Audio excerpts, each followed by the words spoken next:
अस्सलाम वालेकुम जी। Good morning. मेरा नाम है श्याम जान और आज हिस्ट्री ऑफ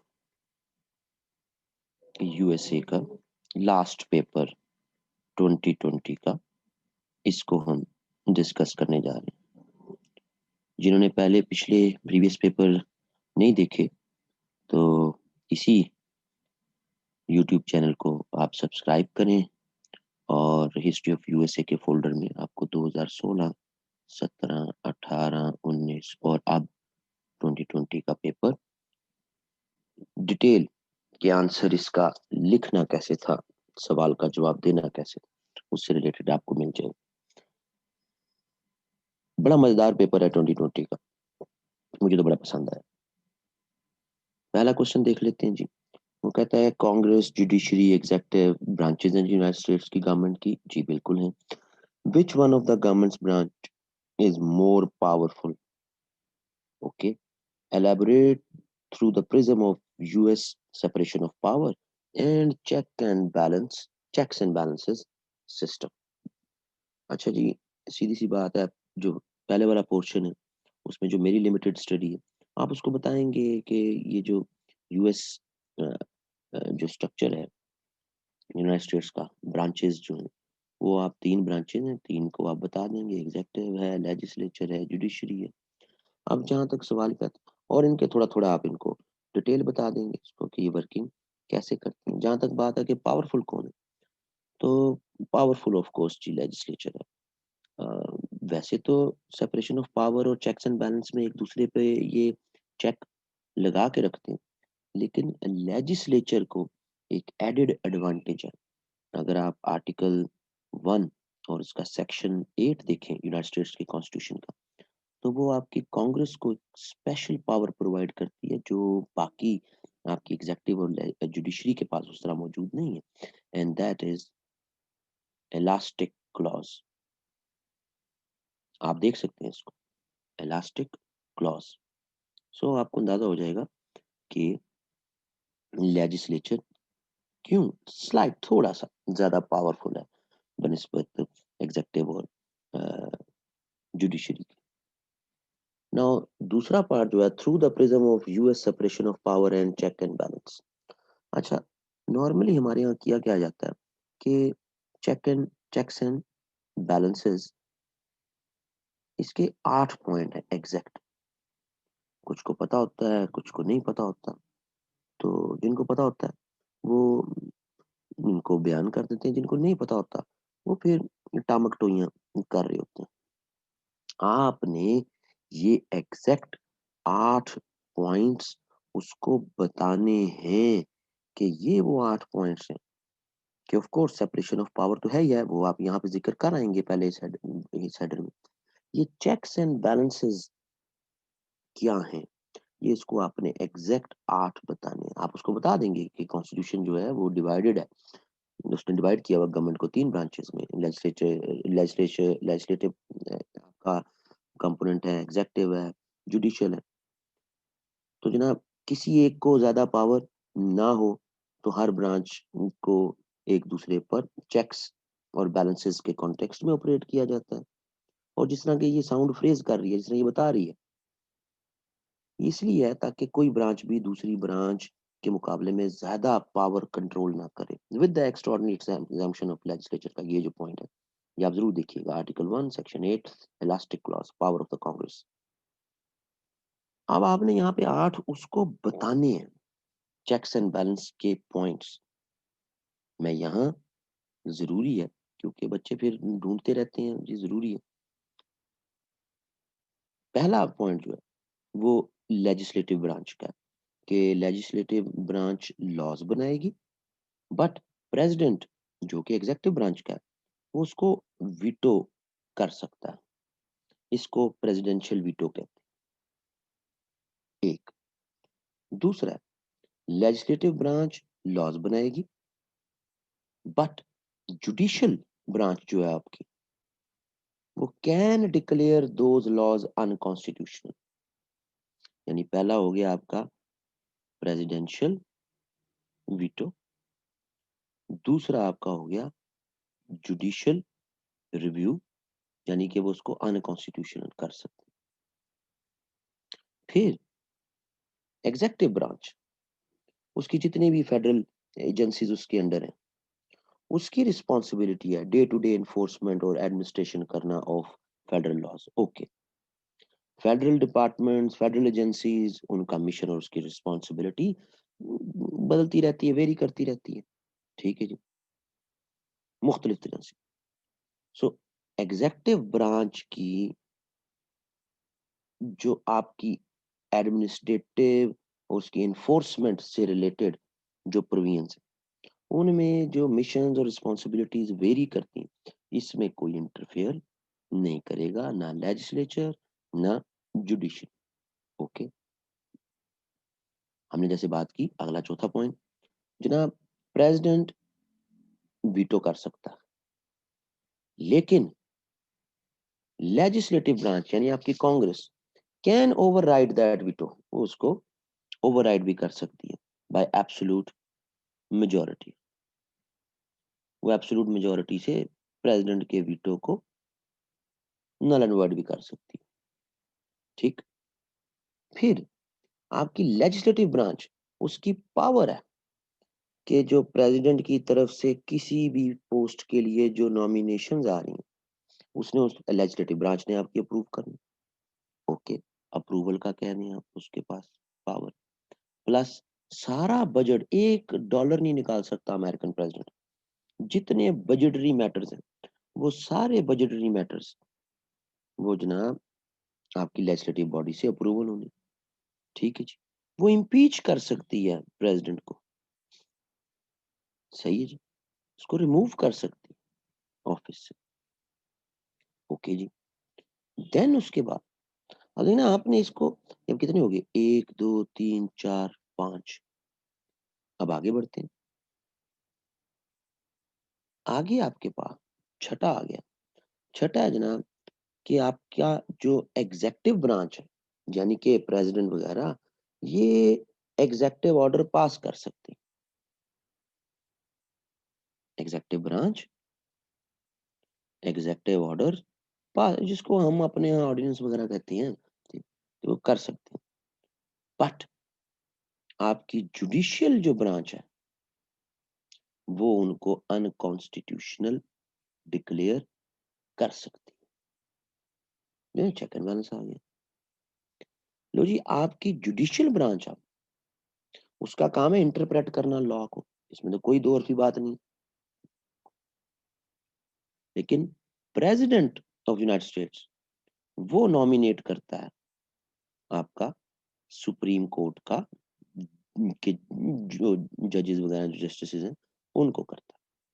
ठीक है जी, ओके, ठीक है। जुडिशियल ब्रांच इंटरप्रेट तो करती है, बट सेनेट, उसकी कंफर्मेशन बड़ी जरूरी है, जो ये नॉमिनेशन प्रेसिडेंट करता है उसके लिए। सही, और प्लस आपकी कांग्रेस, कांग्रेस आपकी होगी हाउस ऑफ रिप्रेजेंटेटिव और सेनेट को मिला के, जिस तरह हमारे यहाँ इसको जो है वो मजलिस शुरा कहते हैं। आपकी कांग्रेस वो इम्पीच भी कर सकती है जज को। ठीक है जी, ये आप वो आपके 8 पॉइंट्स हैं कि जिनके इर्द गिर्द चेक एंड बैलेंस घूमता है। इस 8 के अलावा कुछ आप लिखेंगे वो आपको बड़ा मारेगा। आप देख सकते हैं कैगले ने भी लिखे हुए, सॉरी उसने एलन ब्रिंकले ने भी लिखे हुए, बाकी ऑथर्स ने भी लिखे हुए, लेकिन ये 8 पॉइंट्स पे ही हो। इससे बाहर जाएंगे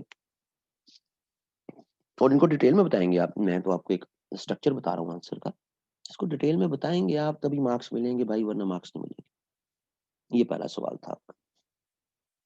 दूसरा सवाल, दूसरा सवाल आपका बड़ा मजेदार सवाल है जी। ये मेरे सामने इस वक्त किताब है, और ये आपको अगर सॉफ्ट फॉर्म में मिल जाती है तो वेल एंड गुड, वैसे मुझे तो नहीं मिली, मेरे पास हार्ड फॉर्म में।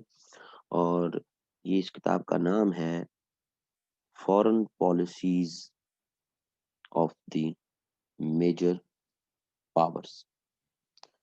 इसका वॉल्यूम 1 जो है, ये यूएसए को डील करता है। इसका वॉल्यूम 2 जो है, वो यूएसएसआर को डील करता है। इसका वॉल्यूम 3 ये यूरोप वगैरह को डील करता है। और इसका वॉल्यूम 4 जो है, वो सॉरी वॉल्यूम 3 यूके को डील करता है, और वॉल्यूम 4 जो है इसका, वो जापान और फिर आपके बाकी जो एरियाज हैं उनको डील करता है।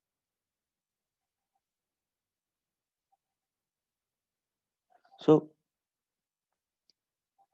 चाइना वगैरह।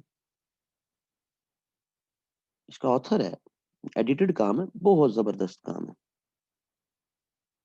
Pollen Eddy and Lloyd Pettiford. अच्छा, मुझे ये वॉल्यूम 24-25 हज़ार में ये मुझे तो मिले, तो ये मुझे सॉफ्ट फॉर्म में नहीं मिले आज तक। तो जो जो भी सुन रहे हैं इस लेक्चर को, इन क्वेश्चंस को, अगर कहीं से कोई सॉफ्ट फॉर्म में मिले तो इसको जरूर जो है वो देखें। वॉल्यूम 1 में आपके पास जनाब इसमें है अमेरिकन फॉरेन पॉलिसी, और उसमें ये हेडर है, बड़ा मजेदार हेडर, ऐसे लगता है उसने यहीं से उठाया। The British factor in US foreign policy in the 20th century. बड़ा मजेदार हेडर। तो मुझे तो ऐसा लगता है कि जैसे उसने एग्जैक्ट यहीं से उठाया सवाल। Even though the Great Britain and the United States fought a revolutionary war and then फलानी वॉर 812 की, how did the two major powers जो है केम क्लोजर, बिल्कुल एंड में 19th सेंचुरी और 20th सेंचुरी में। The British factor in US foreign policy, इसमें author बताता है जनाब कि पहली बात तो ये कि 1895 में तो ये वॉर के करीब आ गए थे। 1895 में ये वेनेजुएला और ब्रिटिश जो इसके गियाना के एरियाज थे, उन पर ये बिल्कुल वर्ज ऑफ वॉर पे आ गए। हाउएवर, ये काम शुरू हुआ 1898 से। 1898 की स्पेनिश अमेरिकन वॉर, इसमें सब अमेरिका के खिलाफ थे, यूके ने अमेरिका को सपोर्ट किया। ठीक है जी। और दूसरी तरफ 1899 से 1902 इसकी बोयर वॉर, ये साउथ अफ्रीका में हुई थी। ठीक है जी।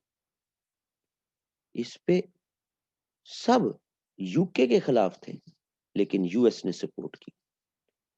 सो ये सबसे बड़े दो कंट्रीब्यूटरी फैक्टर हुए। इसके बाद ओपन जो है door policy, open door policy 1900 की, जॉन हे वो था, हे जो है वो सेक्रेटरी ऑफ स्टेट था, उसकी पॉलिसी, जिसका उसका ये कहना था कि पूरे चाइना को ओपन होना चाहिए फॉर ऑल, उसको ब्रिटिश ने बड़ा सपोर्ट किया। सो ये एक सिस्टमैटिक जो आप कह लो कि कॉन्टेक्स्ट, जिसके लिए प्रॉपर फिर एक वर्ड कॉइन हुआ, पैक्स एंग्लो सैक्सोनिया, आप इसको गूगल कर सकते हैं। सो ये पूरे का पूरा, ये अगर तो सॉफ्ट फॉर्म में नहीं मिलती तो इट्स जस्ट एक दो पेज है, 2 पेज है। मैं इनका वो ले लेता हूँ, स्क्रीनशॉट ले लेता हूँ। अगर कोई इंटरेस्टेड है तो मुझे व्हाट्सएप कर दे, और मैं उसको ये 2 पेज वो व्हाट्सएप कर दूंगा। बड़ा मजेदार, यानी कि आप इस बात को इस सवाल के साथ बिल्कुल, यानी उसने वो तमाम फैक्टर्स कॉन्टेक्चुअलाइज कर दिए, फिर वर्ल्ड वॉर 1 में, even up to World War 2, इवन उसके बाद कोल्ड वॉर के कैसे ये कनेक्ट हुए। और आगे तो ज़ाहिर है वो आगे नहीं जाता, लेकिन हम आगे जा सकते हैं। और जैसे गल्फ वॉर, जैसे 1990s की पॉलिटिक्स, ग्लोबल पॉलिटिक्स, फिर war on terror, 21st century में आप आगे। लेकिन ये एक पूरी हमें एक British factor US foreign policy में बड़ा डोमिनेंट और पिवटल रोल प्ले करता नजर आता है। तो उसने बड़ा मजेदार ये पेपर पूछा है कि वही स्टूडेंट जिनकी कंसेप्चुअल क्लैरिटी होगी सब्जेक्ट की, वही सवाल ये कर सकते। अच्छा जी, इसके बाद अगला सवाल, how did the American Spanish war in 1898 raise the United States status as one of the leading world powers? लो जनाब, ये उसने कमाल का सवाल पूछा, कमाल कर दी।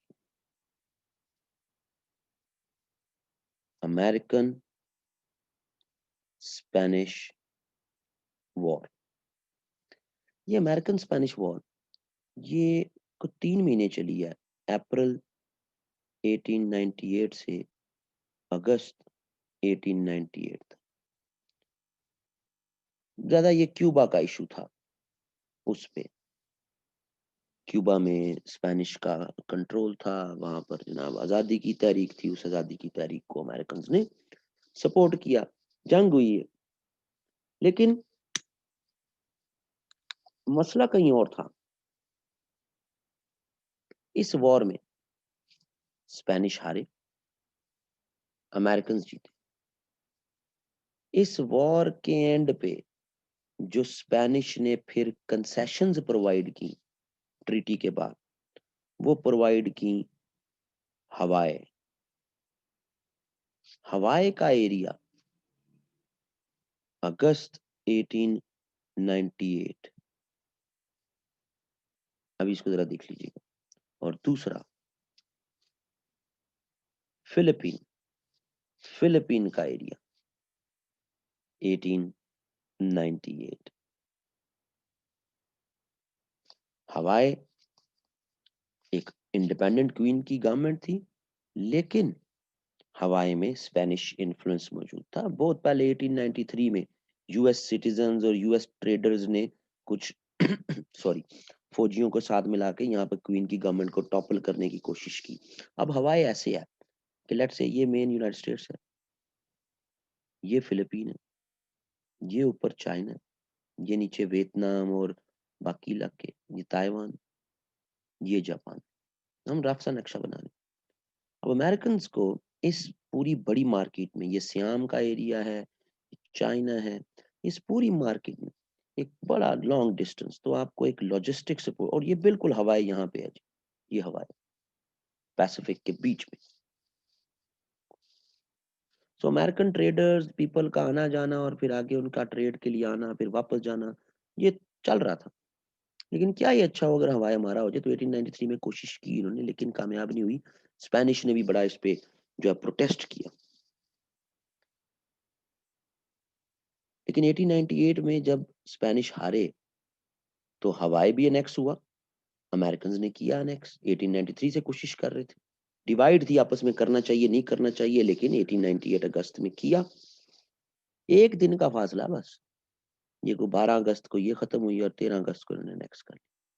और दूसरी तरफ स्पेन ने कंपनसेशन में, कि जो फिलीपीन में उनके पोजीशन आगे ही खराब थी, तो उन्होंने फिलीपीन के एरियाज अमेरिकन को दे दिए 1898।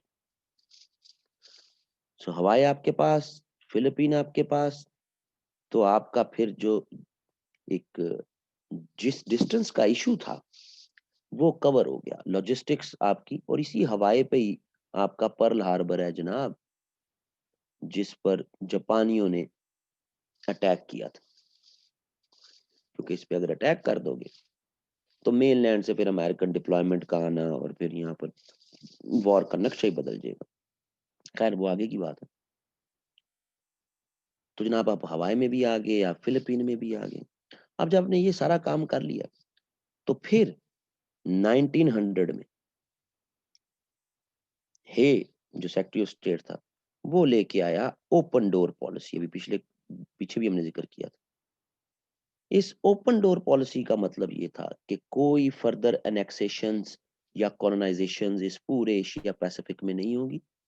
चाइना सबके लिए ओपन होगा, सब ट्रेड करेंगे चाइना में, कोई चाइना को कॉलोनाइज नहीं करेगा। और सब मान गए अमेरिकन की इस बात को।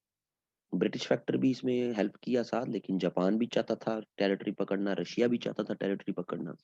ठीक है जी, स्पेनिश भी इन एरियाज में इंटरेस्टेड थे, लेकिन सब ने इस बात को रिकॉग्नाइज की, ये बहुत बड़ी अमेरिकन की डिप्लोमेटिक विक्ट्री है, ओपन डोर पॉलिसी। सो ये वो ऊपर नीचे, एक तरफ तो आपने कैरेबियंस में से स्पेनिश को निकाल दिया, आपका जो फिर पैसिफिक का डिफरेंस था, आपका जो ज्योग्राफिकल फैक्टर, आपका ज्योग्राफिकल कर्स थी आपकी, वो आपने एड्रेस कर ली। आप फिलीपीन में ऑफ कोर्स आगे फिर आपका 1899 से 1902 तक फिलिपीनी आपसे लड़े भी हैं। आप उनसे लड़े, आपने उनके साथ फिर डिफेंस एग्रीमेंट किया, आपने अपनी प्रेजेंस फिर फिलिपीन में रखी। और ये सारे काम करने के बाद 1904 में फिर आपने पनामा कैनाल भी शुरू करा दी, ताकि east of the United states में जो आपकी प्रोडक्शन है और आपकी लॉजिस्टिक्स हैं, वो थ्रू ये यहाँ पे नीचे मैक्सिको और ये बारीक सी फिर आपका पैसिफिक की तरफ ये कॉरिडोर भी बन जाए। ये वो कंटेक्चुअलाइजेशन है जिसमें फिर आपने डॉलर डिप्लोमेसी भी शुरू की, आगे कैरिबियन एरियाज में कैरेट एंड स्टिक भी शुरू की। तो ये वो बुनियाद है, ये वो बेस है कि जिससे यूनाइटेड स्टेट्स एक लीडिंग वर्ल्ड पावर बना। इस वॉर का इतना बड़ा इम्पैक्ट है, अमेरिकन स्पेनिश वॉर का। ये उसने सारी छोटी छोटी छोटी छोटी चीजें एक सवाल में आपसे पूछ ली, आपने कहानी बना के उसको बताना था। ये एक कनेक्टिविटी, याद रहे हिस्ट्री, कोई भी हिस्ट्री, वो नोट्स बना के कभी ना तैयार करें। पुराने तरीके हैं ये, बता देते हैं जिन लोगों का रिटर्न पास हो जाता है, सीएसएस हो जाता है, जी हमने नोट्स बनाए थे, नोट्स बनाए थे, वो तुक्का लग गया, कर गए। हिस्ट्री हमेशा कनेक्टिविटी से क्लियर होती है जी। जितनी स्ट्रांग आपकी कनेक्टिविटी, चीजों को कनेक्ट करते जाएं, कनेक्ट करते जाएं, पॉइंट्स में बात लिखें। हाँ, कोटेशंस आप टॉपिक से रिलेटेड एक दो याद करें, अच्छा इंप्रेशन पड़ता है। लेकिन कनेक्टिविटी का नाम, एक दफा ये कनेक्टिविटी बन गई, आप मार नहीं खाते फिर। और अच्छा सोर्स पढ़ें, बुलेट्स में पॉइंट्स बना लें, लेकिन पेपर में जाके आपने वो बुलेट्स नहीं लिखनी है, पेपर में जाके आपने एक्सप्रेस करना है। 2 3 4 किताबों को सामने रख के उनमें से नोट्स बना के कर लेना, ये कोई तरीका नहीं। सो हिस्ट्री है कनेक्टिविटी का नाम। जितनी अच्छी आप कनेक्टिविटी दे दें, आपका आधा पाक फेयर भी, आधा जब आप कहते हैं प्री पार्टीशन और पोस्ट पार्टीशन में, खास तौर पर जो आपके हिस्टोरिकल या कॉन्स्टिट्यूशनल जो आपकी डेवलपमेंट्स हैं, वो सिर्फ, वैसे तो पोस्ट पार्टीशन में हर चीज है, लेकिन ये भी कनेक्टिविटी का नाम है। मेरे यूट्यूब पे पाकिस्तान अफेयर्स के, पाकिस्तान कहानी के नाम से पढ़े हुए हैं लेक्चर्स, कुछ यूएस हिस्ट्री के भी पढ़े हुए हैं। आप देख सकते हैं कि वो सब कनेक्टिविटी के इर्द गिर्द घूमते हैं। कनेक्टिविटी आपकी हिस्ट्री में इंटरेस्ट बनाती है। जबकि अगर दूसरी तरफ आप चले जाएं, इंटरनेशनल रिलेशंस, तो इंटरनेशनल रिलेशंस कनेक्टिविटी का नहीं, स्टडी ही एप्लीकेशन की है। ये डिसिप्लिन ही एप्लीकेशन का है। इसकी अलहदा से कोई आसमानों से एप्लीकेशन नहीं उतरनी, इसकी तो क्रिएशन ही एप्लीकेशन की। Same is the case with current affairs. इसकी भी आपने अपने अपनी थॉट प्रोसेस को वहां पे इंगेज करना है और क्वेश्चन की नेचर के कॉन्टेक्स्ट में अपनी ओपिनियन देनी, एप्लीकेशन। हाँ, करंट अफेयर की एप्लीकेशन जरूरी नहीं है कि वो थ्योरेटिकल फ्रेमवर्क में हो, लेकिन आईआर की एप्लीकेशन वो थ्योरेटिकल फ्रेमवर्क में ही होनी चाहिए। Simple is this. सो जब ये कहा जाता है कि यूएस हिस्ट्री के ये टॉपिक्स आईआर के साथ ओवरलैप होते हैं, तो इट्स अ बुलशिट। ऐसा नहीं है। आज के पेपर में एक सवाल आगे ऐसा आएगा कि जब वो हिस्ट्री में लिखना है तो किसी तरह और लिखा जाएगा, जब वो आईआर में लिखना है वो किसी और तरह लिखा जाएगा। बाइपोलर वर्ल्ड बेहतर होती है या नहीं होती, इस पेपर में सवाल आएगा। मैं दोनों तरीके से आज आपको वो बताऊंगा, ताकि आपको ये क्लियर हो जाए कि ये जो मिसकंसेप्शन है कि जी आधी यूएस हिस्ट्री तो आईआर के साथ ही कनेक्ट हो जाती है या काफी टॉपिक्स कनेक्ट हो जाते हैं, ऐसा नहीं है। ले जी, अगले सवाल की तरफ चलते हैं। लो जी, वर्ल्ड वॉर वन वो कहता खत्म हुई तो वुडरो विल्सन फेल्ड हो गया to convince the US Congress to become part of League of Nation despite his long standing effort for the creation of international organisation through the prism of his 14 points. क्यों फेल हो गया,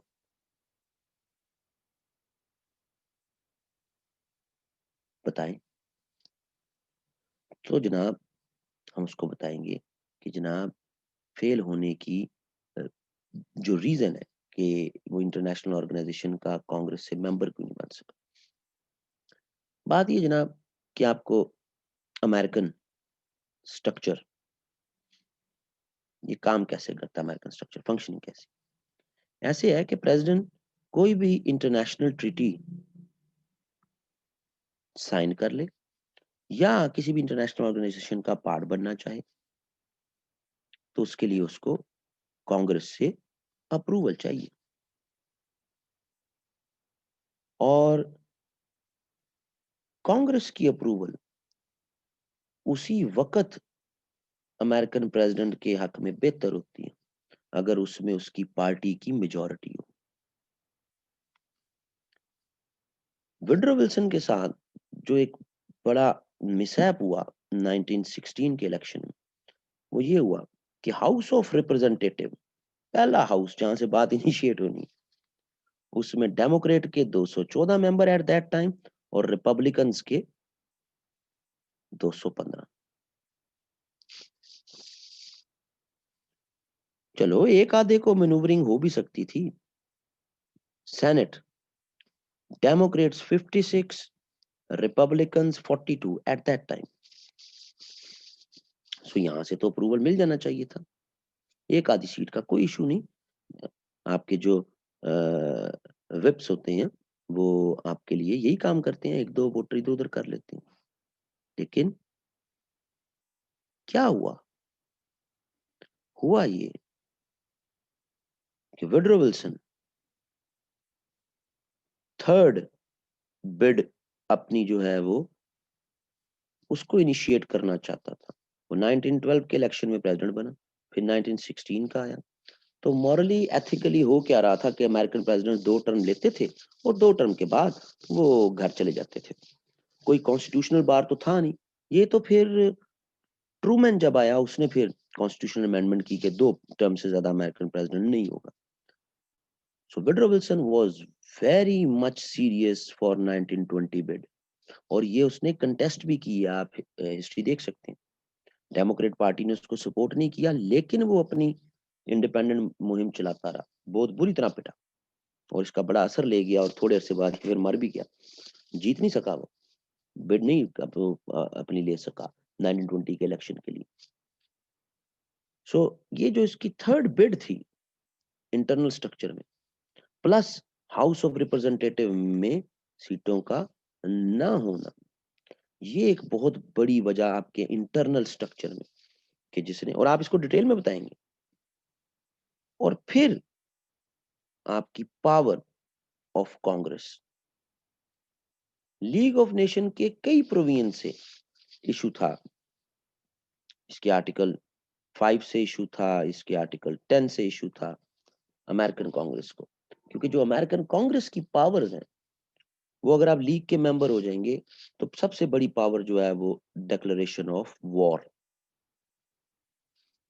American Congress की power है जी, American president की power नहीं है। याद रखिएगा, अमेरिकन प्रेसिडेंट ने डिक्लेरेशन ऑफ वॉर करनी है किसी कंट्री पे तो उसको कांग्रेस से इजाजत लेनी पड़ेगी जी, अप्रूवल लेनी पड़ेगी अपनी कांग्रेस से। ये बड़ा मजेदार वाक्य है। क्लिंटन, एक रोनाल्ड रेगन और दूसरा क्लिंटन, इन दोनों के अदवार में निकारागुआ, हेटी, उसके बाद पनामा, यहाँ पर इन्होंने मिलिट्री ऑपरेशंस किए, रिजीम्स चेंज की। वो रिजीम्स की जो अमेरिकन इंटरेस्ट में नहीं थी, लोगों पर ह्यूमन राइट्स की वायलेशन हो रही थी व्हाट्सएवर, उनको चेंज किया। और ये कांग्रेस से अप्रूवल नहीं ली। कांग्रेस बहुत चीखी, कांग्रेस ने जनाब रेगन को भी बड़ा डिस्टर्ब किया और क्लिंटन तो बेचारा वैसे ही प्रॉब्लम में फंसा रहा था। मैंने पिछले पेपर में भी सवाल करवाया है, उसको चेक कर लीजिएगा 19 का पेपर में। जी ये तो वायलेशन कर दी, ये तो वायलेशन कर दी। तो दोनों के एडवाइजर्स की तरफ से और दोनों की तरफ से जो जवाब आया कि भाई हमने तो एक सर्जिकल स्ट्राइक की है, हमने वॉर की नहीं। ऑल आउट वॉर के लिए कांग्रेस से इजाजत की जरूरत है, ये तो मेरली अमेरिकन इंटरेस्ट में सर्जिकल स्ट्राइक थी, हालांकि थी वो तकरीबन ऑल आउट वॉर ही। खैर, सो ये जनाब आपके बड़े इशू हैं।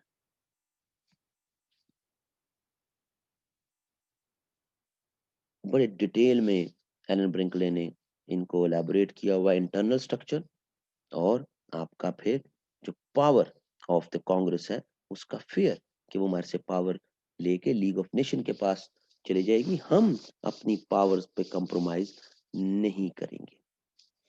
तारीख ने साबित किया कि अमेरिकन कांग्रेस का ये फैसला गलत था। और आगे चल के हम देखते हैं कि जब अगला स्ट्रक्चर कलेक्टिव सिक्योरिटी का बना यूएन का, तो उसमें फिर अमेरिकन ने पार्टिसिपेट किया।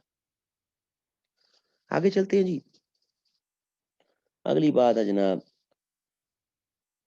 इन the wake of World War two the major power the US and Soviet Union emerged, constituting a bipolar system. Elaborate conceptually if the bipolar world remained one peaceful and stable than the multipolar world. लो जी, वो कहता है जनाब कि ये जो bipolar world थी आपकी,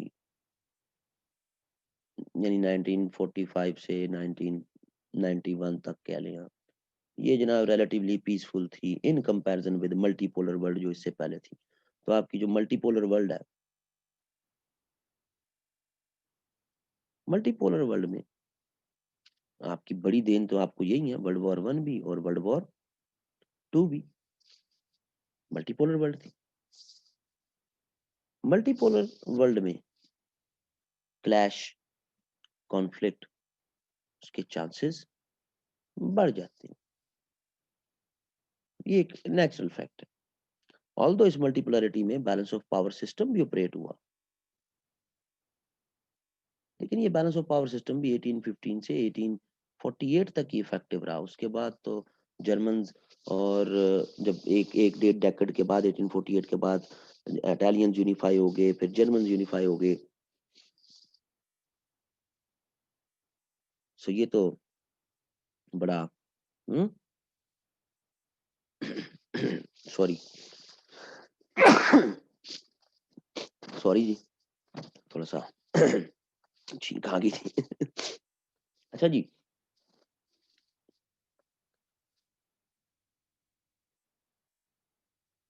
aggressive nationalisms for the vested interest, थोड़ा सा आपने भी बता दिया। Bipolar world in comparison to हम मल्टीपोलर वर्ल्ड देखते हैं, तो इसको तो कहते ही हैं long peace period. Cold war को लॉन्ग पीस पीरियड भी कहते हैं, क्योंकि बड़ी पावर तो नहीं लड़ी। सही है जी। और फिर आप अच्छे सोर्सेज देखें तो उसमें तो पहली चीज जो आपको बताते हैं वो तो आपको बताते हैं फिर न्यूक्लियर ऑप्शन। न्यूक्लियर ऑप्शन ने कंपेल किया भाई जी, म्यूचुअल एश्योर्ड डिस्ट्रक्शन हो जाएगी, कंपेल ना करो और डायरेक्ट कन्फ्रंटेशन से परहेज करो। अब इसी पॉइंट को अगर मैं आईआर के कॉन्टेक्स्ट में लिखूंगा तो मैं लिखूंगा फिर स्ट्रेटेजिक रियलिज्म, शेलिंग का आइडिया। मैं इसके कॉन्टेक्स्ट में बता रहा हूँ, यहां मैं सीधी सीधी बात बता दूंगा। ये एक थोड़ा सा फर्क जो शुरू में मैंने आपको बताया था, एक तो ये बड़ा फर्क है। देन बायपोलर वर्ल्ड, इसमें टेंडेंसी है म्यूचुअल कोएग्जिस्टेंस को प्रमोट करने की, and you would come across number of references of USSR secretaries and American presidents, mutual coexistence, कि हम ही तो हैं, आइडियोलॉजिकल डिफरेंसेस हमारे हैं, but if we would clash, ये एक अनरिटन कॉन्टेक्चुअलाइजेशन किसी भी बाइपोलर जो आप सफेयर है उसमें बन जाती है कि हमारे दरमियान डिफरेंसेस हैं, but if we will clash तो we will provide an opportunity to any third actor, third party. So एक unwritten in you can say कि in in a deep layer ये म्यूचुअल कोएग्जिस्टेंस का आइडिया चल रहा होता है, मौजूद होता है। देन आपकी कलेक्टिव डिफेंस सिक्योरिटी, अगले सवाल में इससे रिलेटेड कलेक्टिव डिफेंस नेटो और इससे रिलेटेड अगला सवाल जो वो भी बड़ा मजेदार है। एक तरफ से नेटो, दूसरी तरफ से वार्सा कंट्रीज,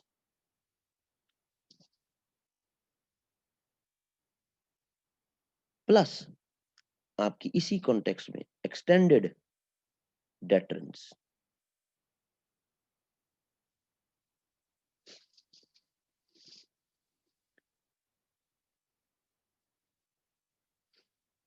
then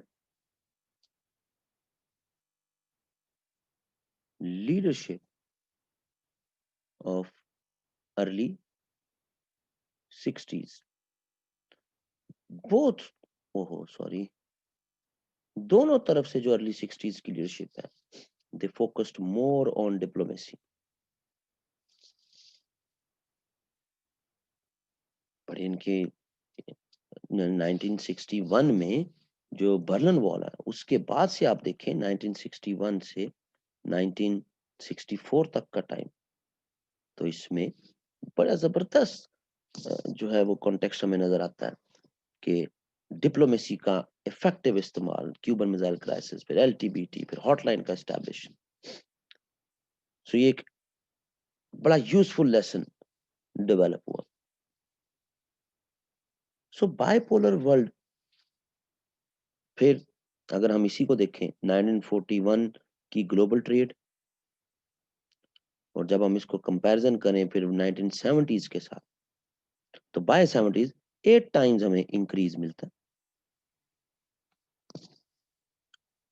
सो काफी नंबर ऑफ फैक्टर्स आप उसको यही सवाल के अंदर ला सकते हैं कि भाई बाइपोलर वर्ल्ड। अच्छा, अब मैं अगर सॉरी इसको आईआर के कॉन्टेक्स्ट में लूंगा तो मैं कहूंगा आओ जी बताते हैं आपको कि केनेथ वॉल्ट्स क्या कहता है। केनेथ वॉल्ट्स डिफेंसिव रियलिज्म के कॉन्टेक्स्ट में है तो बेसिकली स्ट्रक्चरल रियलिज्म, लेकिन जो हम बात कर रहे हैं उसके वो भी डिफेंसिव रियलिज्म के साथ भी केनेथ वॉल्ट्स से जुड़ा हुआ।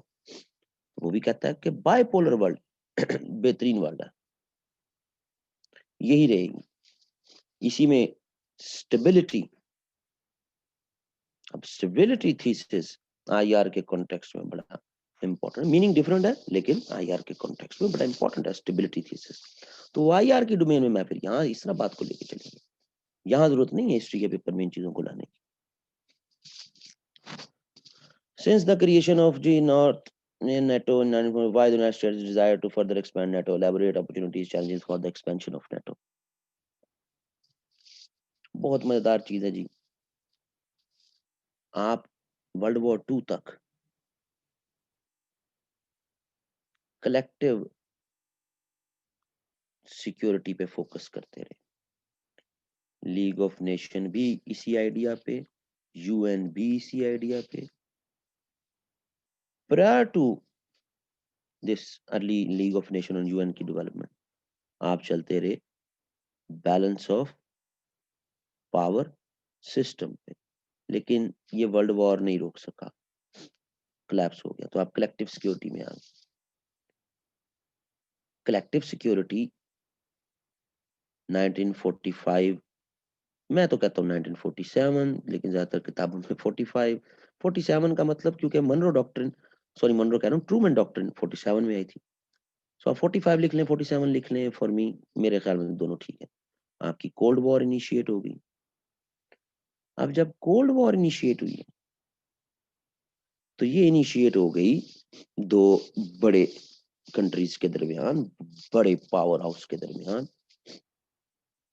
तो इसमें हर रीजन ने अपने लिए कोई ना कोई सिक्योरिटी का स्ट्रक्चर डेवलप करना, और सबसे ज्यादा वल्नरेबल है यूरोप। सो यूरोप में हम देखते हैं फिर कि फिर ऑपरेटिव हुई कलेक्टिव डिफेंस सिक्योरिटी, नेटो जिसको कहते हैं। लेकिन ये बड़ी मजेदार स्टडी जाने लगी। कलेक्टिव डिफेंस सिक्योरिटी जब 1991 में यूएसएसआर खत्म हो गया, तो इसकी एग्जिस्टेंस पोस्ट कोल्ड वॉर में क्या होगी? अगर आप इस कलेक्टिव डिफेंस सिक्योरिटी की आइडिया में इसको देखें, अब आपको किससे डिफेंस करना है? अब तो किसी से नहीं करना। सो ये डिबेट बड़ी मजेदार ओपन हो गई कि हमें जरूरत ही क्यों नहीं अब तो नेटो की, हमें एक्सपेंशन करना है, ये करना तो दफा करो, हमें तो जरूरत ही क्यों नहीं। तो हम देखते हैं कि इस कलेक्टिव डिफेंस सिक्योरिटी के, नहीं नहीं नहीं, कलेक्टिव डिफेंस सिक्योरिटी तो है, लेकिन जरा सिक्योरिटी के करेक्टरिस्टिक को समझें जी। बात ये है कि आप कलेक्टिव सिक्योरिटी के कॉन्टेक्स्ट में लीग ऑफ नेशन बना के बैठे, यूएन बना के बैठे, लेकिन कोल्ड वॉर के इम्पैक्ट ने आप पे वाजिया किया कि आपको चाहिए सेलेक्टिव सिक्योरिटी, रीजन वाइज। ये सेलेक्टिव सिक्योरिटी की मैनिफेस्टेशन है भाई नेटो।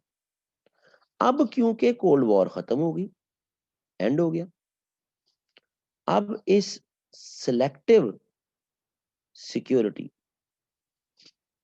ये ट्रांसेंड हुई into cooperative security. So NATO in the post cold war era ये ट्रांसेंड हुआ into idea of cooperative security. और ये जो सारा एकेडमिक काम है ये अमेरिकन स्कॉलर्स ने किया। यूनिवर्सिटी ऑफ मेरा ख्याल है मिनीसोटा से ये काम शुरू हुआ। आर्टिकल बड़ा डिटेल में ऑनलाइन पड़ा हुआ 40-50 पेजेस का, कि ये थी जी सिलेक्टिव सिक्योरिटी, अब ये होगी cooperative security. Now the question arises कि ये कोऑपरेटिव सिक्योरिटी ने करना क्या है? ये जी डेमोक्रेटाइजेशन। कहाँ जी? ईस्टर्न यूरोप में। उसके रास्ते की कोई भी रुकावट होगी उसको हटाना। अच्छा जी, बात ये कोऑपरेटिव सिक्योरिटी, तो ये काम यूरोपियन यूनियन से नहीं करवा सकते आप? तो नहीं करवा सकते जी। गो के एक दो तीन कंट्रीज को छोड़ के नेटो और यूरोपियन यूनियन के मेंबर सेम ही है, लेकिन बात ये है कि यूरोपियन यूनियन कम्युनिटी सिक्योरिटी पे काम करती है। It's a security community basically. ये अपने अंदर ये कंट्रीज हो गए, ये अपने अंदर ये यूरोपियन यूनियन बॉर्डर फ्री हो, फ्री ट्रेड हो, फ्री मूवमेंट ऑफ पीपल हो, नो फिजिकल बाउंड्री हो, तो ये कम्युनिटी सिक्योरिटी अंदर अपने लिए है।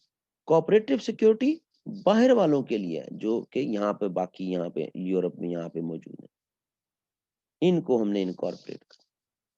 सो हमें एक्सपेंड होना है ताकि हम cooperative and community security collectively चला सके। तो ये सारी स्टडी एकेडमिक कॉन्टेक्स्ट में अमेरिकन स्कॉलरशिप की तरफ से आई, जिसको स्लोली एंड ग्रेजुअली एक्सेप्टेबिलिटी मिलती गई यूरोप में, because more than half of the troops तो नेटो के वो अमेरिकन हैं। सो इस सवाल के जवाब ने इस तरह चलना था जी। बड़ा मजेदार आर्टिकल मेरे पास अवेलेबल है, अगर कोई लेना चाहता है तो वो मुझे व्हाट्सएप कर दे। और कभी कभी ये भी हो जाता है, इतने ज्यादा व्हाट्सएप आ रहे होते हैं, मुझे नहीं रिप्लाई का मौका मिलता। तो if you are kind enough कि एक दफा आपने रिप्लाई मैसेज कर दिया, तो मुझे दूसरी दफा फिर अ, एक दिन बाद 2 दिन बाद दोबारा कर दें, क्योंकि कई दफा मैसेज बहुत नीचे चले जाते हैं और मुझे देखने का वक्त भी नहीं मिलता। सुबह होगी जी काफी, मैं नाश्ता भी करना है। और hope to see you again. अच्छा जी, बात ये है आप जनाब के हमने 2016 से लेके 20 तक के क्वेश्चंस को देखा, और ये यूएस का सारा पोर्शन। अभी कुछ में दो तीन क्वेश्चंस भी जो अगले पेपर के लिहाज से मुझे लग रहे हैं इम्पोर्टेंट, उसमें खास तौर पर जेफरसोनियन और जैक्सोनियन डेमोक्रेसी, उनका जो है वो कंपैरिजन, ये दो टॉपिक्स का, वो मैं ज़रूर ऑनलाइन शेयर करूँगा, क्योंकि मुझे लगता है कि वो शायद इस दफ़ा वो पूछ ले। Thank you for listening, thank you for your concentration, thank you very much.